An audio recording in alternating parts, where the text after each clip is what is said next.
Prezados amigos, companheiro de ideal espírita, boa noite. Para nós é sempre um prazer estarmos aqui nessa casa que sempre nos recebe com carinho, com essa alegria de vocês. E nós aproveitamos esses momentos iniciais para trazer o abraço da Sociedade Praiana de Estudos Espíritas, casa onde nós militamos, para todos vocês, e votos de muita paz. A nossa fala de hoje é sobre um tema muito recorrente, mas que está sempre atual. Não há, possivelmente, vocês concordem conosco, não há bem maior que a paz. Aquele sentimento de tranquilidade, de estarmos em paz com a vida, em paz com a nossa consciência, sentirmos que a nossa mente está leve. Isso é um bem inefável, mas nós dificilmente conseguimos encontrar isso, principalmente de forma constante. Alguns dias sim, alguns dias não. O nosso mundo ainda é um mundo muito conturbado. Jesus já dizia isso, sem pessimismo, que nós sabemos que Jesus era o otimismo por excelência. Mas ele falava: no mundo tereis aflições. Não se turbe o vosso coração. Crede em Deus, crede também em mim. Então, a paz é um bem imenso que nós estamos em busca dele. E Jesus pode ser considerado, com certeza, não o príncipe da paz, mas o rei da paz. E Jesus fala, numa passagem específica de João, sobre a paz do mundo e a paz que ele oferece. Então, ele nos apresenta dois tipos de paz. A paz que nós normalmente buscamos é a paz do mundo. É uma paz sempre passageira. É uma paz que não tem constância. É uma paz que pode fugir a qualquer momento. Curiosamente, quando nós nos sentimos muito em paz, nós já ficamos impacientes e aflitos, porque achamos estranho que aquilo esteja acontecendo. Já esperamos que algo de ruim possa acontecer. É o mundo em que a gente vive. Então nós temos a paz do mundo e a paz do Cristo. A fala de Jesus sobre isso, dentre outras, está lá em João, no capítulo 14, versículo 27, quando ele diz: a paz vos deixo, a minha paz vos dou. Não vou-la dou como o mundo a dá. Então Jesus estabelece efetivamente que existem dois tipos de paz. Nós, normalmente encarnados, com todas essas necessidades que o nosso corpo físico impõe, desde a hora que acordamos até a hora que vamos dormir, e até mesmo o momento do sono é buscado para um refazimento dessa máquina, nós costumamos buscar o tempo todo a paz do mundo. É razoável que a gente entenda isso, afinal de contas, são muitas as necessidades. Mas, se o dinheiro pode comprar muitas coisas e pode trazer uma relativa tranquilidade, Nós sabemos já, talvez por experiência própria, nós aqui presentes, que o dinheiro não compra felicidade. O dinheiro não compra a paz, efetivamente. Nós já sabemos disso. Muitas vezes nós ficamos impacientes, inquietos, em busca do dinheiro, acreditando que ele vai nos proporcionar toda aquela tranquilidade e aquela paz que nós ambicionamos. Quando nós o conseguimos, percebemos que nós criamos um outro tipo de inquietação. Agora é o medo de perder, a necessidade de estar vigiando o tempo todo.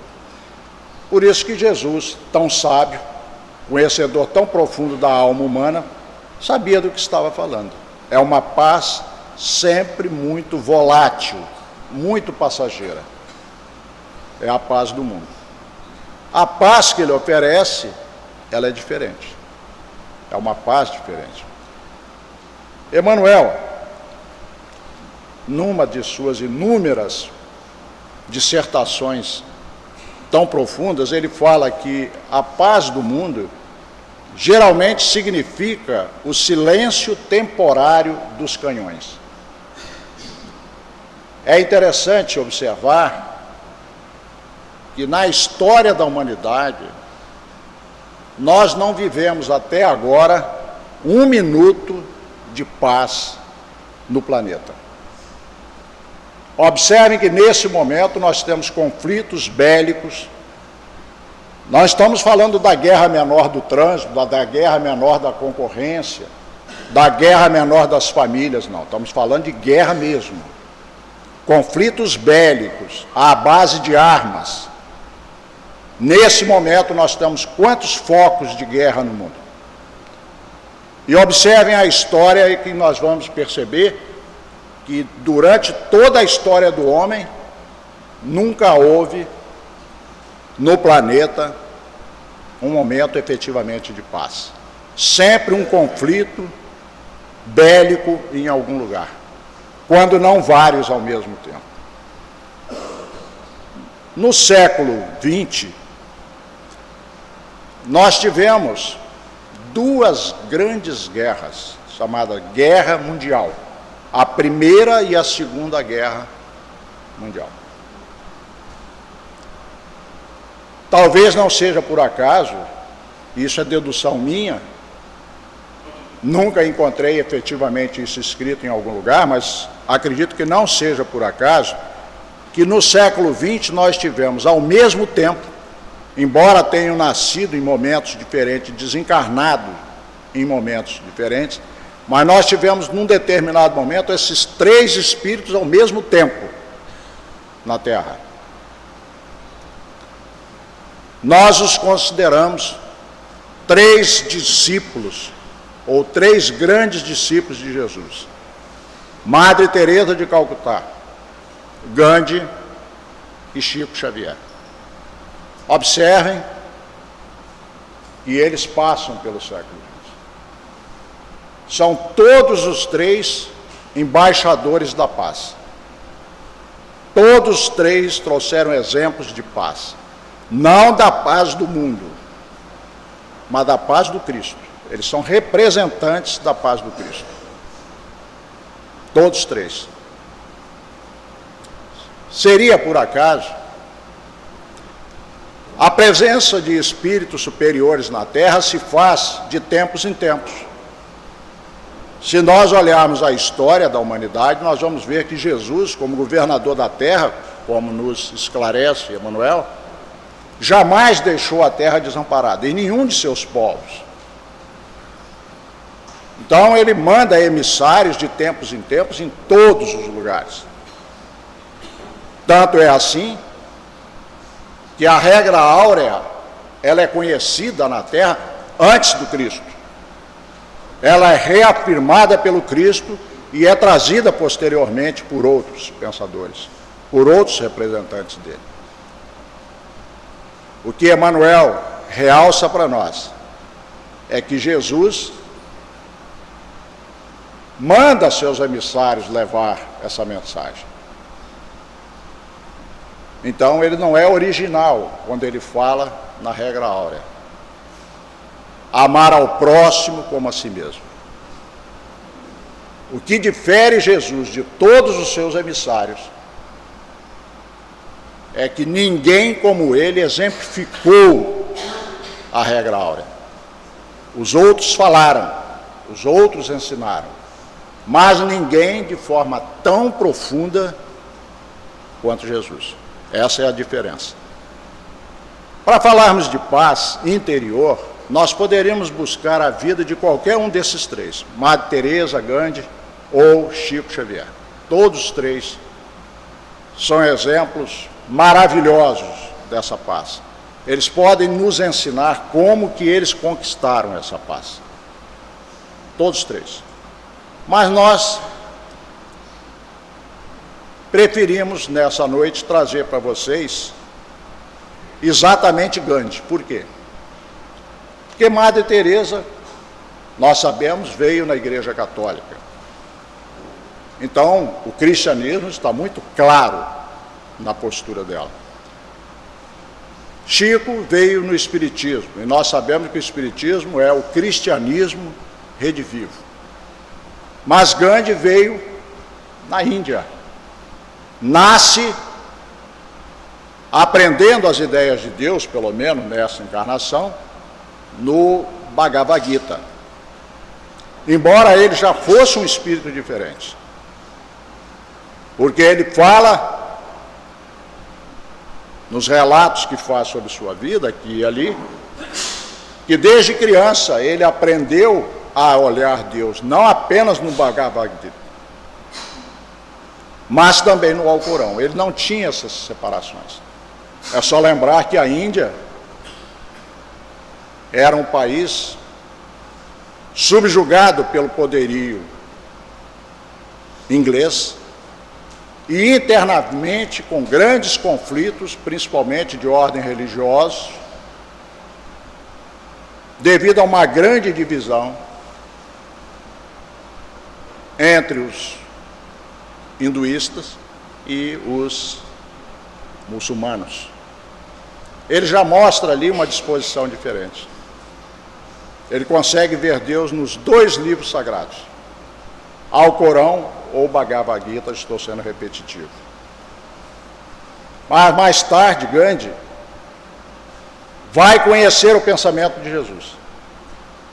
E ele fica maravilhado, principalmente com o Sermão da Montanha. E vai se inspirar principalmente nesse Sermão da Montanha, para defender a bandeira pela qual ele ficou mundialmente conhecido. A não violência. A não violência que ele defende será inspirada principalmente na figura de Jesus. Então ele é um discípulo de Jesus. E nós vamos então agora mostrar, como já explicamos, como que Gandhi faz a conquista da paz interior. Há um tempo atrás, a minha esposa, Graça, muitos de vocês conhecem, a Graça durante muitos anos, ela buscou a yoga, ela gostava da yoga. E eu, ali do lado, acompanhando e sempre incentivando, porque, afinal de contas, a yoga é um tipo de conhecimento que pode ajudar muitas pessoas. Eu a considero uma medicina alternativa, como a acupuntura, como a homeopatia. Você pode efetivamente buscar a yoga e ela tem respostas muito interessantes, principalmente para esse mal do momento que é a ansiedade. E eu acompanhava ali, de lado, sempre incentivando. Mas depois ela acabou não indo mais. As tarefas espíritas hoje tomam muito tempo dela, inclusive. Mas ela tem sempre aquela simpatia. E um dia ela recebeu uma revista de uma amiga, uma revista editada exatamente por uma academia de yoga, e eu, sempre curioso, pego a revista para dar uma olhada, e lá pelo meio da revista me deparo com a foto de Gandhi. Eu tenho um respeito por essa figura, mas não tinha grandes conhecimentos, algum conhecimento sobre ele. E para minha surpresa, me deparei com esses pensamentos de Gandhi. Espero que vocês concordem no quanto eles são oportunos, não só para o tema, mas também o quanto esses pensamentos expressam o sentimento de puro cristianismo que essa criatura tinha. Mostrando que nós não devemos ter essas divisões que temos, essas bandeiras que temos. Embora o mundo separe, por enquanto, os 7 bilhões de habitantes em 1/3 de cristãos e 2/3 de não cristãos, se nós olharmos mais adequadamente, vamos ver o quanto de pensamento cristão está presente nos outros 2/3. E é isso que nós gostaríamos também de trazer como uma singela contribuição. Então vamos ver os pensamentos de Gandhi que podem nos ajudar no assunto da noite, paz interior. Como foi que ele chegou nessa paz interior? São 3 blocos de pensamentos. O título que eu vou colocar aqui é por minha conta, mas o pensamento é totalmente dele. O primeiro bloco nós chamamos o poder do silêncio. Gandhi começa assim. O silêncio, aqui são frases textuais de Gandhi. Nós vamos apenas nos dar a ousadia de interpretar um pouco. O silêncio já se tornou para mim uma necessidade. Então Gandhi fala que ele busca o silêncio e o silêncio se torna para ele uma necessidade. Lembre-se que Gandhi, característica desses espíritos superiores, eles não jogam conversa fora. É uma das grandes características dos espíritos superiores, eles não jogam conversa fora. Quando eles falam uma coisa, eles são muito objetivos. Não são homens de retórica. Então, se ele está falando isso, temos que buscar o sentido disso. Ele está dizendo que o silêncio se tornou para ele uma necessidade, tal como se alimentar, dormir, a higiene pessoal e coisas assim. O silêncio para ele se tornou uma necessidade. Na sequência ele diz assim: inicialmente, escolhi-o, se refere ao silêncio, para aliviar-me da depressão. Quando eu li isso, levei um susto. Eu achava que já conhecia um pouco o Gandhi. Já tinha lido sobre ele alguma coisa. Mas não me constava que Gandhi tivesse depressão. E ele fala isso aqui. Ele busca o silêncio para se aliviar da depressão. Achei isso impressionante. E é interessante porque numa reportagem de uns 4 anos ou mais atrás, publicada pela Veja, eu havia lido que Madre Teresa também teve problema de depressão. Tinha depressão. Ela nunca revelou. Mas o seu confessor, não sei se bem ou mal, o fez. Fez a revelação. E aí a gente fica pensando, mas espíritos dessa categoria, desse nível, experimentam depressão? Volto a dizer, para mim Gandhi não está brincando. Se ele está dizendo, é porque ele passou pela experiência. E ele diz então que para aliviar a depressão, ele busca o silêncio. Ele está nos dando pista para nós. Ele está nos dando um caminho. Ele está dizendo como foi que ele fez. Na sequência, a seguir precisei de tempo para escrever. Aqui é curioso. Toda pessoa que experimenta o silêncio provavelmente vai sentir essa necessidade que Gandhi experimentou. Escrever. Colocar no papel alguma coisa daquilo que vai refletindo, daquilo que vai, não é, conseguindo visualizar. O ato de escrever tem um valor terapêutico imenso. Por quê? Quando nós somos atingidos por um estímulo muito forte, que mexe fortemente com a nossa emoção, nós ativamos o sistema límbico do nosso cérebro, que por sua vez dá uma descarga psicossomática, às vezes muito intensa. Coração dispara, estômago fica alterado, tonteiras, sudorese e tantas outras possibilidades mais. Quando você consegue um autocontrole razoável a ponto de escrever alguma coisa, talvez daquilo que você consiga perceber, você está ativando o neocórtex. E isso é altamente terapêutico. Você está tirando de um lugar nebuloso alguma coisa e colocando de forma clara, nítida. Vocês já observaram que quando uma pessoa está muito nervosa, muito agitada, se você perguntar o que está acontecendo com você, diga o que está acontecendo, o que ela normalmente fala? Eu não consigo falar. É um tumulto. É uma coisa muito ruim, ou coisas assim, ela não consegue propriamente dizer. Então, quando você consegue escrever, você está indo no caminho da cura. Ele está dizendo que ele buscou o silêncio para se aliviar da depressão.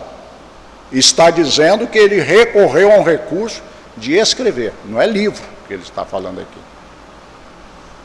Talvez sejam registros que ele depois até rasgou, jogou fora, mas ele usou o recurso. São caminhos. Na sequência, após havê-lo praticado por certo tempo, está se referindo ao silêncio, descobri todavia o seu valor espiritual. Interessante ele aqui. Ele vai buscar o silêncio para se aliviar da depressão e descobre o valor espiritual do silêncio. Olha que coisa interessante. E de repente, dei conta de que eram esses momentos em que melhor podia comunicar-me com Deus. Ele está dizendo que, pelo menos na experiência dele, a melhor maneira de se comunicar com Deus é através do silêncio, através da interiorização. Quando ele faz calma na mente, quando ele acalma a mente, quando ele ganha momentos de silêncio interior, aí ele descobre que é a melhor forma de se comunicar com Deus. É o depoimento dele que ele está falando. Na sequência, ele fala assim: agora, sinto-me como se tivesse sido feito para o silêncio. Ou seja, ele busca o silêncio, sente um valor tão grande no silêncio que ele diz: eu me sinto como se tivesse sido feito para o silêncio. Muito interessante isso. E nós poderíamos perguntar: e como é que a gente faz isso? Já que ele buscou o silêncio, mas não explica exatamente como. Posso dizer aos senhores que existem inúmeras formas de buscar o silêncio. Existem inúmeras técnicas de buscar o silêncio. Nós tomaríamos a liberdade de dizer a vocês aquilo que nós usamos. Pode talvez ser útil para alguém. A forma como eu, pessoalmente, Eliomar, busco o silêncio é através de uma coleção que Emmanuel escreveu, que começa com Caminho, Verdade e Vida, Na sequência, Pão Nosso, que por sinal tivemos a grata surpresa de saber que foi, né, agraciado com um prêmio lá nos Estados Unidos, esse livro. É notícia recente que está sendo veiculada no movimento espírita. O Pão Nosso, que é o segundo da série. O terceiro, que é Vinha de Luz. Depois temos o quarto livro, que é Fonte Viva, e o quinto livro, que não é editado pela FEB, que é o Palavras de Vida Eterna. Todos eles contêm 180 capítulos, sugerindo que nós façamos uma leitura diária de um capítulo por dia, um curso de 180 dias. Essa é apenas uma sugestão, estou dizendo aquela que eu uso. Você não precisa de mais de 15 ou 20 minutos por dia para fazer isso. E escolha o momento mais adequado dentro da sua rotina, se você quiser. Uma leitura, depois uma reflexão, e aí você eleva a sua frequência vibratória, automaticamente, você eleva a sua frequência, porque você fez um exercício que Jesus chama de vigilância. Você não vigia o outro, você vigia a si mesmo. Você coloca de uma maneira prática a questão 919 do Livro dos Espíritos em ação. Porque Emmanuel, ao conduzir o raciocínio em torno de um tema, ele vai nos fazendo fazer o quê? Uma auto-observação. Autoconhecimento. Na medida que vamos fazendo isso, nós vamos automaticamente revendo pontos de vista, revendo atitudes, e sem se dar conta, você está acalmando a mente. Sabem por quê? Porque ao fazer esse exercício, nós estamos convidando quem para ficar perto de nós? Se você lê um livro que traz o genuíno pensamento de Jesus, analisado por um filósofo de altíssimo nível chamado Emmanuel, no propósito de fazer algo de melhor consigo mesmo, quem você atrai?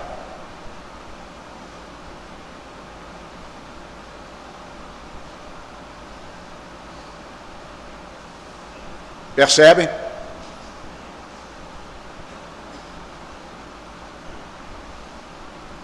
O seu obsessor só tem duas opções. Ou ele estuda com você, ou ele se afasta. Não tem outra opção. Por isso que muita gente não consegue facilmente fazer isso. Então, assim, quer dizer que você consegue porque os seus obsessores... Não. Nós temos nossas dificuldades. Mas entender que o exercício é excelente. Ele vai trazer uma mudança no modo de pensar. Se nós mudarmos o nosso modo de pensar, nós mudamos o nosso modo de sentir. Sentir é no corpo. E nós mudamos o nosso modo de agir. É um processo. Há outras formas de fazer silêncio? Com certeza. Mas nós gostaríamos de deixar registrado a nossa contribuição. Eu não gosto de falar daquilo que eu não conheço, daquilo que eu não sei. Então eu estou dizendo daquilo que eu conheço. É uma forma de fazer silêncio. Isso equivale à vigilância a que Jesus se refere. Vigiar é isso, não é vigiar o outro. É vigiar a si mesmo. E é interessante, porque no início você começa a fazer esse estudo, você tem uma tendência, pelo menos eu penso assim, nós temos uma tendência, de projetar. Você lê alguma coisa e diz assim, puxa, acho que eu vou mostrar isso para o meu filho, vou mostrar isso para minha mulher, vou mostrar isso... Não, não é para mostrar ninguém, é para você. E quanto mais o desejo de mostrar para o outro, mais isso está indicando que aquilo é para você. Porque isso é um mecanismo conhecido pela psicologia como projeção. Então é um exercício excelente, mas temos que seguir. O segundo bloco de pensamentos do Gandhi, nós chamamos de o poder da oração. É interessante que ele foi organizado dentro daquilo que Jesus propõe. Vigiai e orai, não orai e vigiai. Gandhi primeiro vigia, depois que ele ora. Ele primeiro eleva o padrão, a frequência vibratória, que é o que Jesus propõe. Na sequência, então, ele vai dizer assim: a oração salvou minha vida. O que esse homem quis dizer com isso? Volta a dizer, ele não é homem de retórica. O que aconteceu com esse homem? Ele disse que precisou do silêncio para aliviar a depressão. Agora ele vem dizer que a oração salvou a vida dele. O que ele quer dizer com isso? Quer dizer que ele passou por momentos muito críticos. Eu não sei o que foi. Se vocês têm intimidade com o Gandhi, hoje à noite vocês saem aí do corpo, vão lá e perguntam para o Gandhi. Quem sabe ele explica para você. Mas é algo para pensar. Sem a oração eu teria ficado muito tempo sem fé. Aqui foi outro pensamento interessantíssimo, me chamou a atenção. Falei, olha que coisa impressionante. O homem é diferente mesmo. Nós costumamos dizer que não podemos orar porque não temos fé. O Gandhi diz que é o contrário. Você tem que orar para adquirir a fé. Confesso a vocês, eu nunca tinha visto alguém dizer isso. Sem a oração, eu teria ficado muito tempo sem fé. Ele está dizendo que nós devemos praticar a oração, para que através da prática a gente chegue à fé. Faz lembrar mais ou menos uma academia. Quando a gente vai a uma academia, você chega lá no primeiro dia totalmente fora de forma, aí vê um cidadão lá, bem forte, pegar um halteres, 50 quilos e levantar na maior tranquilidade. Você diz, vou fazer também. E aí o que dá?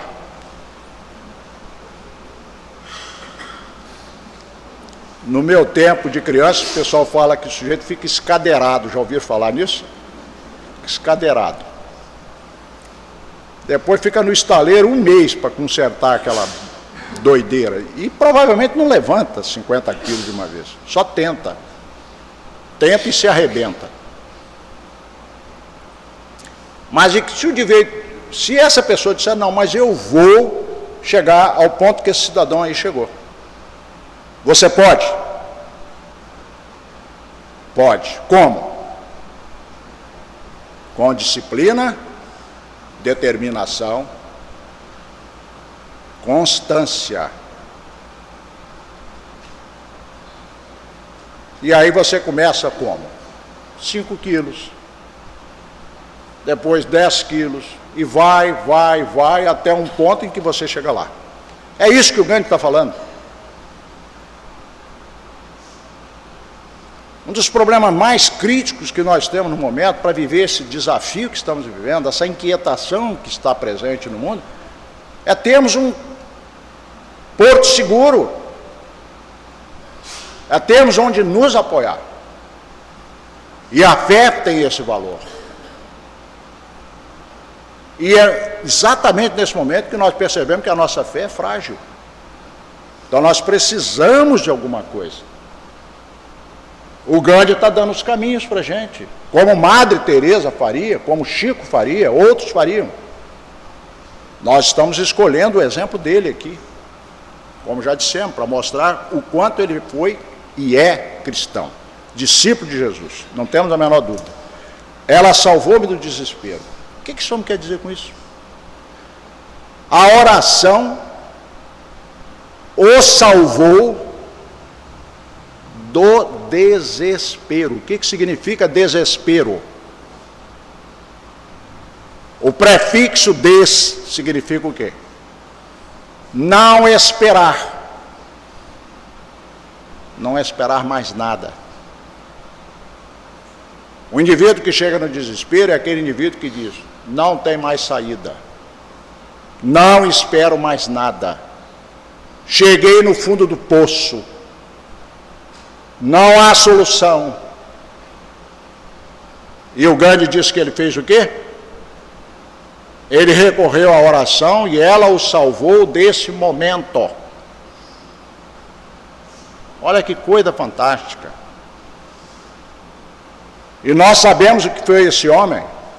Ele libertou a Índia do jugo inglês sem levantar um dedo. Algo que era considerado impossível. Se alguém quiser conhecê-lo melhor, há um filme fantástico, Gandhi. Vejam lá o que ele faz. Há um momento interessante quando ele vai ao palácio, convocado pelas autoridades britânicas, porque ele estava perturbando muito com aqueles famosos jejuns que já estavam despertando a atenção do mundo inteiro. Prisão não resolvia para aquele homem. Quanto mais prendesse, mais famoso ele ficava, mais a turba se agitava. Então ele chegou um momento que temos que conversar com esse homem se tornou uma ameaça para nós. O convocam a palácio e ele vai. E numa reunião, vocês podem ver isso lá no filme, o signatário maior do Império Britânico pergunta para ele mais ou menos assim: o que você quer com isso? Onde você acha que vai chegar com isso? O que você quer? E ele calmamente diz: eu quero que vocês vão embora. O homem deve ter tremido nas bases, falou assim: esse cara é louco. Cadê seus canhões? Onde está seu exército? Como que você vai conseguir fazer isso? Esse é um dos fatos mais marcantes da nossa história. Esse homem conseguiu, sem levantar um dedo, usando a maior força que existe nessa área. E ele diz que foi inspirado em Jesus.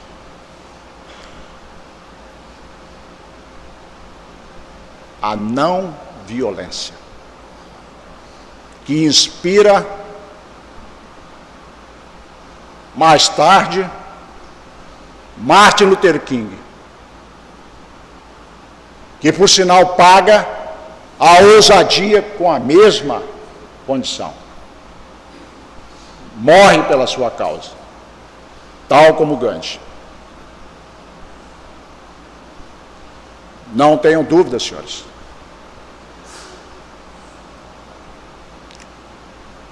Se os Estados Unidos têm hoje um presidente negro, já de algum tempo, isso só foi possível graças ao trabalho de Martin Luther King. Os senhores têm dúvida disso?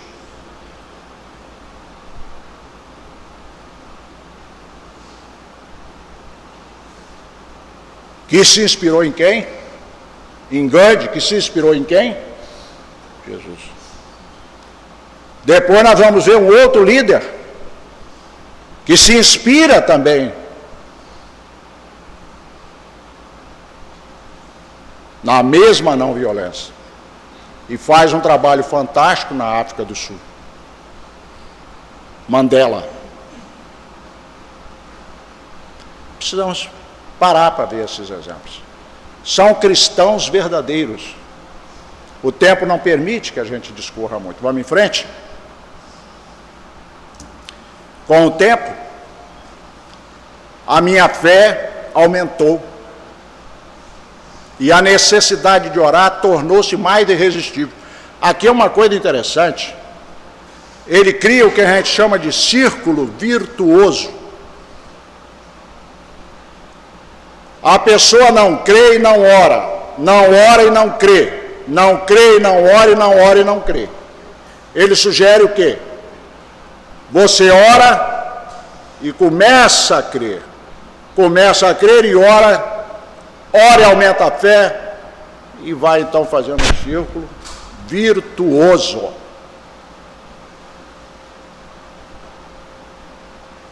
Interessantíssimo isso.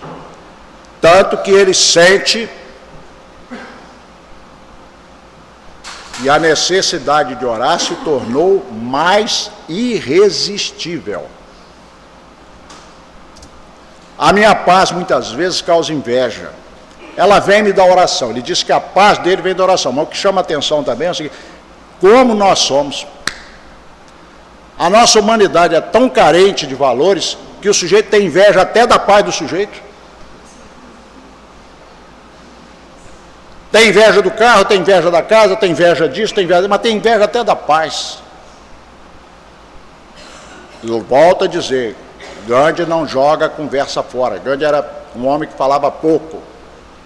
Ele está falando isso, é porque é isso. Eu sou um homem de oração. Ele fala no primeiro bloco que ele é um homem do silêncio, e agora ele fala que ele é um homem de oração. Como o corpo, se não for lavado, fica sujo, assim a alma sem oração se torna impura. O que acontece se a gente ficar sem tomar banho uns 3 dias? O que vocês acham?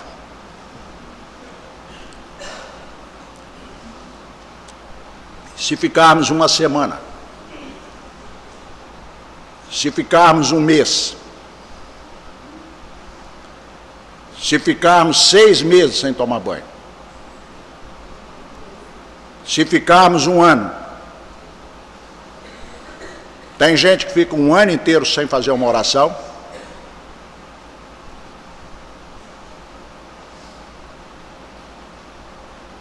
O que cria? Uma crosta que vai ficando tão pesada, uma fixação tão grande, que toda essa conversa que nós temos aqui para uma pessoa dessa é uma conversa completamente inútil. O sujeito não sabe nem do que nós estamos falando.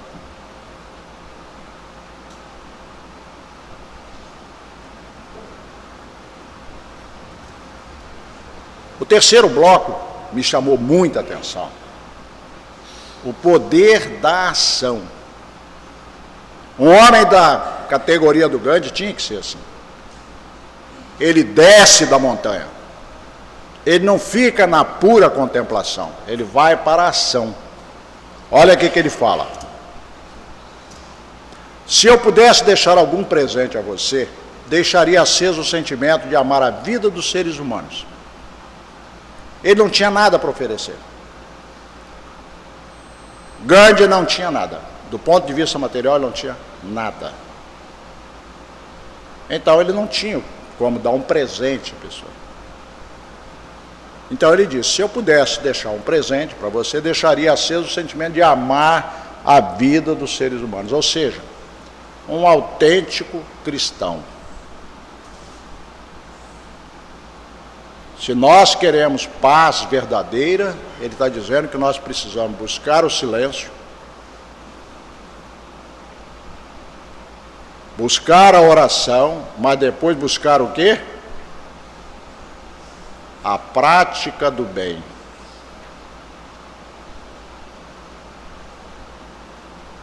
É isso que ele está falando. Sem a prática do bem, nós não vamos chegar lá.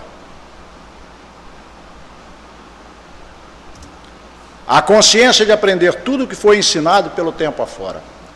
É interessante, esses espíritos elevados, eles têm uma verdadeira sede de aprender. Eles aprendem o tempo todo. Eles estão sempre abertos para aprender.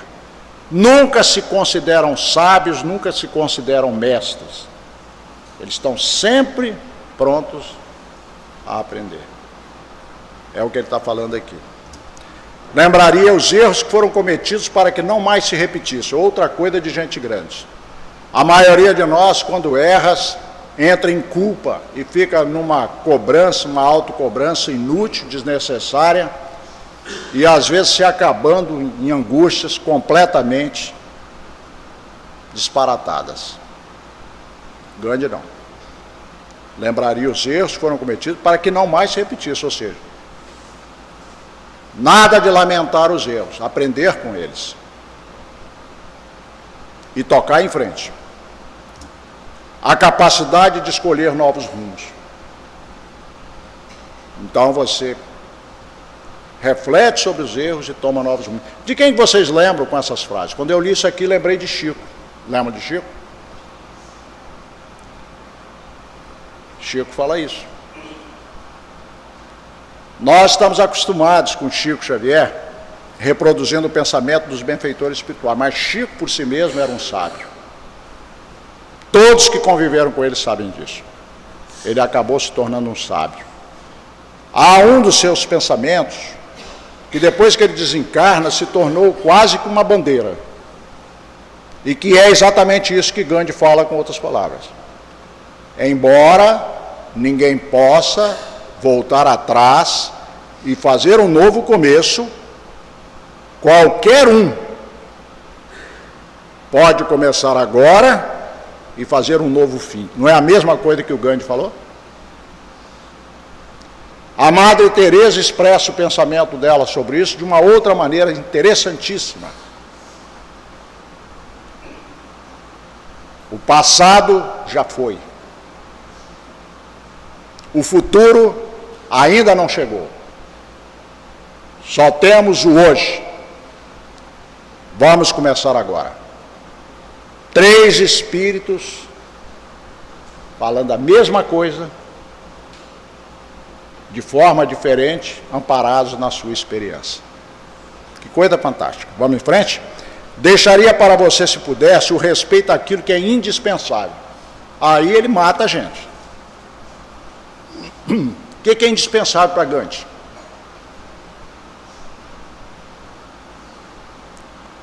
Quantas coisas são necessárias para nós? Quanta infelicidade, quanta inquietação por coisas que não abalam nem de longe um espírito desse. Ele não tem essas necessidades. Eles se apegam apenas naquilo que é indispensável. Aqui é uma lição que nós vamos precisar de alguns séculos, provavelmente, para aprender. Mas está aí, para a gente refletir. Além do pão, o trabalho. Além do trabalho, a ação.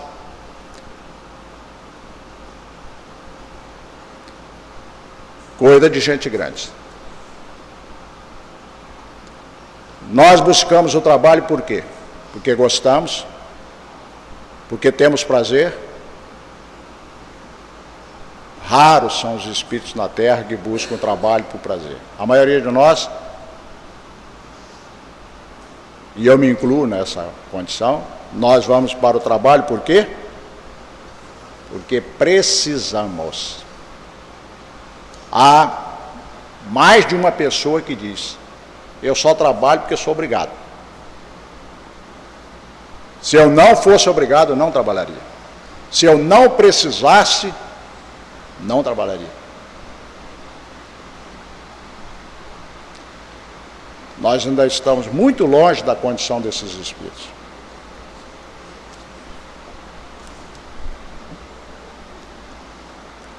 A má notícia que o Espiritismo trouxe sobre o céu foi essa.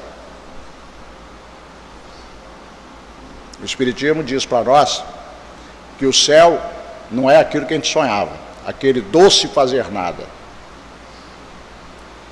Quanto mais alto na hierarquia, o que você faz? Mais trabalha.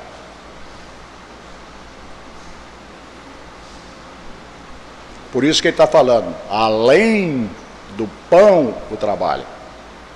O trabalho pelo trabalho. Além do trabalho, a ação. Ir além disso, porque muitas pessoas fazem isso. já conseguem sair do pão e vão ao trabalho pelo trabalho. Ele diz, vá além disso. É o que ele fez, é o que Chico fez, é o que Madre Teresa também fez. E quando tudo mais faltasse um segredo, o de buscar no interior de si mesmo a resposta e a força para encontrar a saída. Quando nós estamos nas nossas angústias, o que nós fazemos? Queremos que os outros resolvam as nossas dificuldades. Os outros podem efetivamente dar alguma contribuição, mas só quem resolve o nosso problema somos nós mesmos. É isso que ele está falando. Nós precisamos de apoio, precisamos de ajuda, precisamos de um socorro.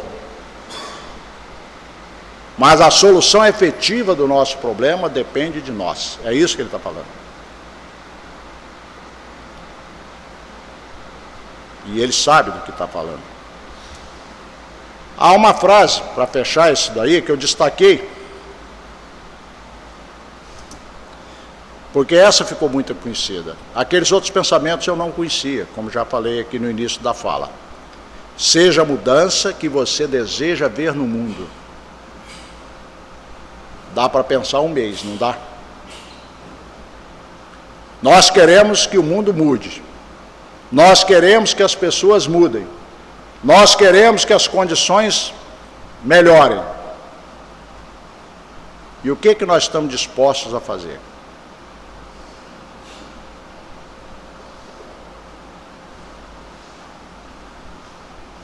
Essa é a questão. Por isso que esse homem atinge uma paz que o mundo não conhece.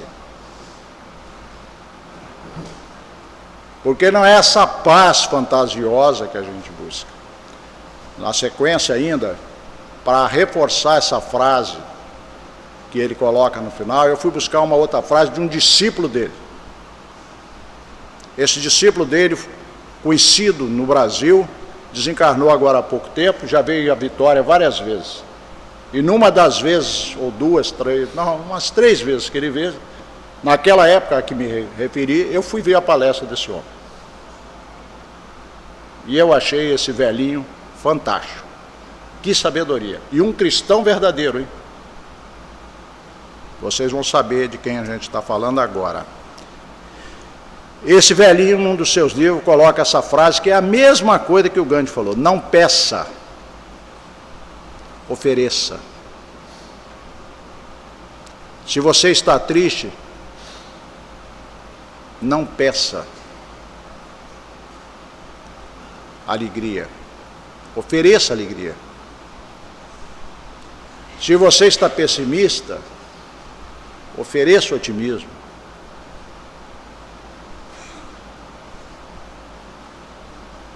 Isso faz uma mudança tremenda. Eu não estou em condição, sou o que mais estou precisando, como é que eu vou lá para oferecer alguma coisa? O indivíduo se supera, vai, faz e cresce. Chico diz assim, o médium chora em silêncio, depois enxuga as lágrimas e vai atender o povo.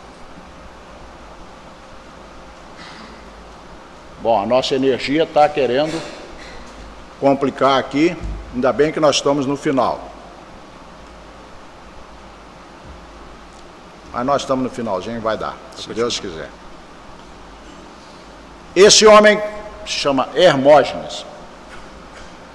O homem que falou essa frase, que para mim ela é equivalente ao outro. Lembram da frase anterior a que nos referimos? Já esquecemos, a nossa mente é assim mesmo. Seja a mudança que você deseja ver no mundo. O discípulo dele fala, não peça, ofereça, Hermógenes. E para fechar a nossa fala de hoje, mais um pensamento. Agora gostaríamos de fechar com o filósofo preferido nosso, depois do Cristo, claro. É o filósofo que nós mais respeitamos. ele diz assim, num dos seus escritos: não ganhar para fazer, fazer para ganhar. Não é equivalente à frase de cima? Quem é esse filósofo? Emmanuel. Fica o convite, senhores, para todos nós. Se nós estamos angustiados, aflitos, inquietos, nós temos tempo para ver televisão, nós temos tempo para falar mal do vizinho, nós temos tempo para falar mal do governo, nós temos tempo, então agora tem um tal de WhatsApp aí, para ficar whatsappiano o tempo todo. Será que nós não temos tempo para cuidar da alma? 15 minutos? Será que não temos? Cuidar da essência? Nós cuidamos do corpo da hora que acordamos até a hora que vamos dormir? Que Deus nos abençoe.